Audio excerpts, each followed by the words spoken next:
രണ്ടുപേര് ഹോസ്പിറ്റലിൽ പോവുകയാണ്. സുഖമില്ലാത്ത വ്യക്തി വിസിറ്റ് വിസയിലാണ്. മറ്റേ വ്യക്തി ഇവിടെ എംപ്ലോയിഡ് ആണ്. അവർക്ക് ഇൻഷുറൻസ് ഉണ്ട്. ഇൻഷുറൻസ് ക്ലെയിം ചെയ്യാൻ വേണ്ടി എംപ്ലോയിഡ് ആയിട്ടുള്ള വ്യക്തിയുടെ എമിറേറ്റ്സ് ID കൊടുത്ത് ഡോക്ടറെ കൺസൾട്ട് ചെയ്യാണ്.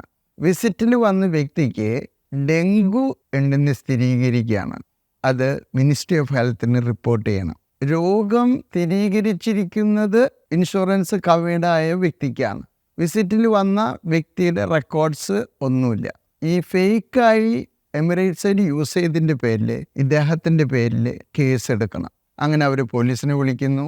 അതേ സമയത്ത് തന്നെ ഡെങ്കു ഉണ്ട് എന്ന് കൺഫേം ചെയ്ത വ്യക്തി നാട്ടിലോട്ട് പോവുകയാണ്. അപ്പോൾ ഇത്തരം സാഹചര്യങ്ങൾ വരാതിരിക്കാൻ വേണ്ടി നമ്മൾ നമ്മുടെ എമിറേറ്റ്സ് ID ഒരു കാരണവശാലും ആർക്കും യൂസ് ചെയ്യാനോ ആർക്ക് വേണ്ടി വേറൊരു സ്ഥലത്ത് പ്രസൻറ്റ് ചെയ്യാനോ പാടുള്ളതല്ല.